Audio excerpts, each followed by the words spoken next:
Hello people, today we are going to teach you a very fantastic lesson of if conditional type 2. You remember last time we had taught you if conditionals 0 type and type 1. Ubushize twari twarabigishije if conditionals 0 type and type 1. Today we are going to teach you if conditional type 2. Please pay attention to these conditionals. Iki nicyo Cyongereza ndababwiza ukuri. Pay attention. Because if you don't know how to use these if conditionals, 0 type, type 1, type 2, type 3, mixed tuzazibigisha ari zose, ntabwo uvuga Icyongereza neza. If you remember very well, we had talked about if conditional 0 type before we taught you if conditional type 1.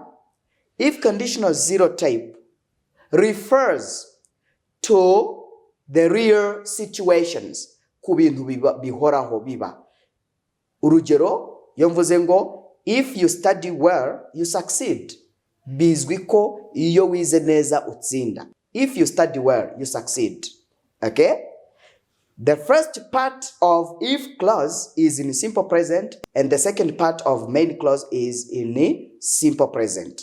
If conditional 0 type, if conditional 0 type, twabonye ko igice cya mbere cy'interuro cyitwa if clause kiba kiri muri present n'icya kabiri kikajya muri present. If you study very well, you succeed. If you heat water, it boils. Twabonye ko iyo ucaniriye amazi arabira. Ni ibintu bizwi. It is real. Ni ibintu bizwi bihoraho bizwi. Then type 1, I'm trying to remind you, ndi kugerageza kubibutsa. Type 1 twabonye ko ijyana na present future. For example, I can say, if I teach you English very well, you will know it. Nimbigisha Icyongereza neza muzakimenya. Okay? That is type 1. Bishatse kuvuga ngo nimbigisha neza ubu muri present, you will know English. For example, if you bring money here, we will cook. Nuzana amafaranga turateka cyangwa se tuzateka. This means that nibyo uburi kuvuga ko kimwe nikiramuka gikunze ibindi biraza gukunda. That is type 1. But today we are going to teach you ibyo noneho ushobora kubutashobora, dreams and real situation in simple present. Type 2 yo igaragaza ibintu washakaga gukora cyangwa se ibintu wifuza mu buzima bwawe ariko bitashoboka kubera impamvu. Then the tense of this if clause is in simple past. Hano ho tuba dufite simple past kuri if clause, the first part of our sentence, which is if clause, which carries if clause. It is in simple past. None igice gikurikiyeho, which is the main clause, kiba kiri muri present conditional. Present conditional. Yes. Igice cya kabiri kiba kiri muri present conditional. Igice cya kabiri. For example, if I were you, this is simple past. Huh? This is simple past. If I were you, I would buy this car. This is present conditional, which is I would buy. Present conditional. Very fantastic. Present conditional. Here, this if condition type 2 refers to situations in present or in the present that are unreal or dreams. These are dreams. Ibi ni icyo twita n'inzozi. Ubu uri kuvuga ibintu bitashoboka. If I were you, mbaye ndi wowe, I would buy this car. Mba nguzi iyi modoka cyangwa nari kugura iyi modoka. Mbaye nza kuba wowe cyangwa yomba wowe, mba nguzi iyi modoka. Ariko sindi wowe, I am not you. That's why I don't buy it. If I were you, I would buy this car. Iyo nza kuba wowe cyangwa mbaye wowe, mba nguzi iyi modoka. But I'm not you. Urumva ko bidakunda nyine. Kubera ko ntari wowe rero, niyo mpamvu iyi modoka igize ite incitse. If I were you, I would buy this car. Very fantastic. We are going to see more examples. Ariko icyo ugomba kumenya nuko if condition type 2 tuyikoresha iyo tuvuga unreal situation. Ibintu bidashoboka, bitari real, bitari ukuri, bitashoboka, cyangwa se dreams, inzozi, ibyo uri kurota bitabaho. For example, you can say, if I had money, I would go to Kigali Convention Center. Niyo ngo yonza kuba mfite amafaranga ubu ngubu mba ngiye nanjye Kigali Convention Center nkajya kwidagadurirayo. But I don't have that money. That's why I'm still there at home. Niyo mpamvu nkiri mu rugo. Niyo mpamvu nibereye mu rugo. Because I don't have money. But if I had money, I would go to Kigali Convention Center. Nice. Then we are going to see more examples. Kugira ngo wumve if condition type 2, nuko wumva more examples. But before giving you these more examples, let us give you the word of today. Ijambo ry'umunsi. Ariko nibura twinjire muri examples wamaze kumenya if condition type 2 iravuga iki. We have the word which is excessive. Excessive. What is the meaning of excessive? Excessive means more than the needed quantity or quality. Nuvango, yo tuze more than the needed quantity or quality. Nuvango, ni ibintu birenze ibyo twari dukeneye. Excessive.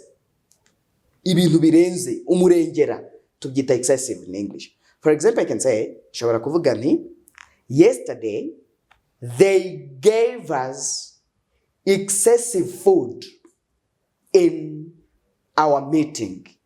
Ejo mu nama yacu baduhaye ibiryo birenze, bazanye ibiryo by'umurengera. We couldn't finish up the food we were given. Ibiryo twahawe ntabwo twagomba kubirangiza. They gave us excessive food. Excessive rero ni ijambo ugomba gutahana. Try to memorize this word. The word will help you so much. Bizagufasha cyane just in terms of communication. When you try to communicate, when you try to speak English to different people. Nugerageza kuvugana Icyongereza n'abandi, this word will help you. Excessive. Okay? Excessive. Excessive. Nice. Good. Iby'umurengera cyangwa ibintu birenze. Birenze ibikenewe. Excessive. Nice. Good. Then these are more examples. Izi ni ingero zitandukanye. Nyinshi. If I had, this had is in a simple past. If I had, ariko tuba turi kuvuga ibintu biri muri present. Nubwo dushyiraho had hano. Nuko ariko Icyongereza kidutegeka. Niryo tegeko. If I had money, I would build a house. Oh, yonza kuba mfite amafaranga kakanya. Mba nubatse inzu. Ariko ntayo mfite. It is not real. I don't have that money. That's why I can't build that house. But if I had that money, if I had the money, I would build a house. This is simple past. This is present conditional. Present what? Conditional. Very fantastic. If I had money, I would build a house. If I knew pan edutainment, I would speak English very well. Oh, very fantastic. Niyo ngo yonza kumenya pan mba mvuga Icyongereza neza. Bishatse kuvuga ngo I don't know it, wenda sinyizi ariko ntari umuntu yimbwiye. But if I knew it, I would speak English very well. Iyo nyimenya mba mvuga Icyongereza neza. Urumva ni muri present. You are talking about the present situation, ariko bikaba bitarakunze kubera ko ntabwo wayimenye cyangwa ntuyizi. But if I knew it, I would speak English very well. If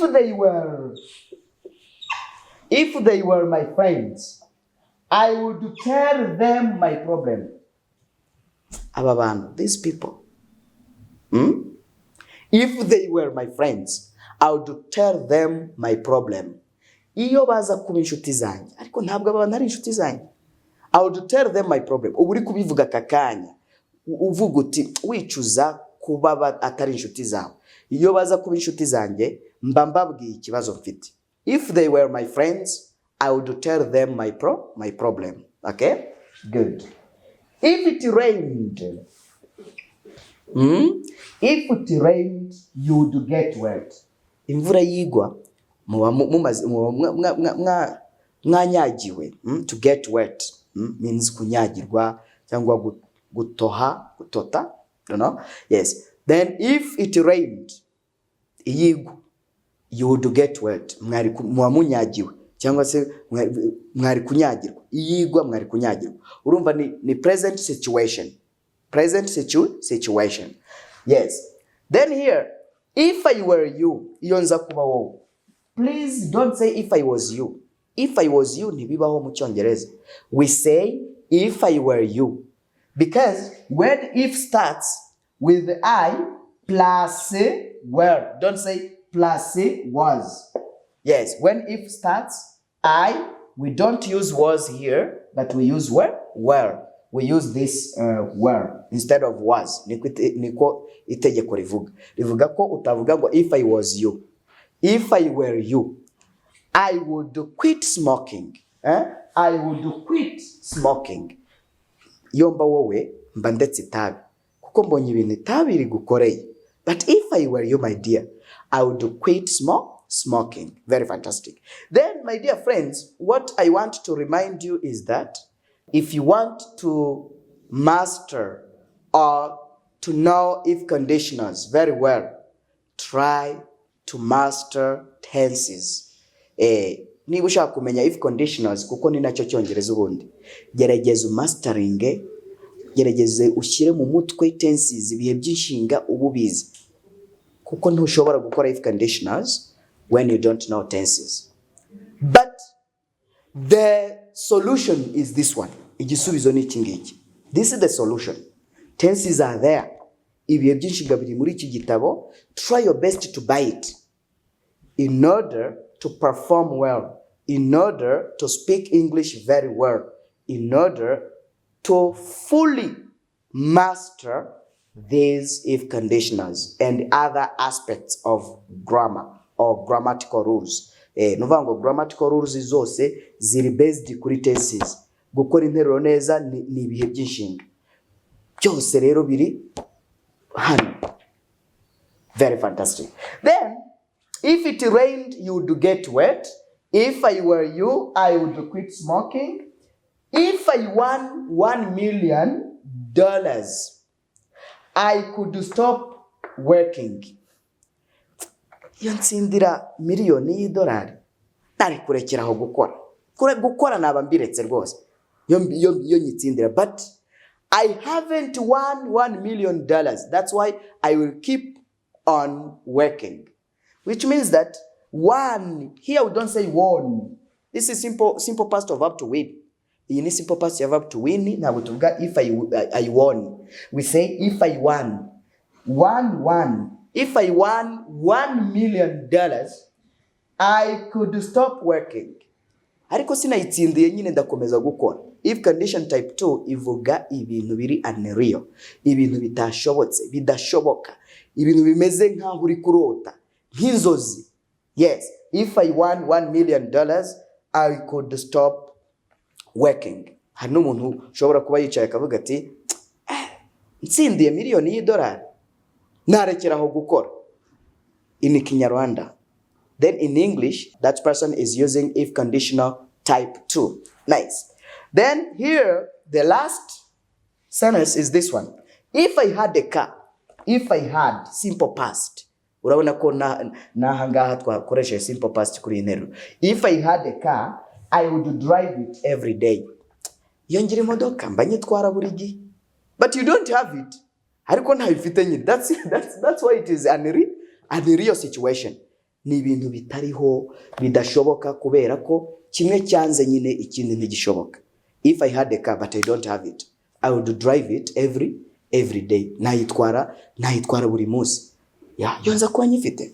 Nayitwara buri munsi. Mbonye imodoka nayitwara buri munsi. Ariko you don't have it.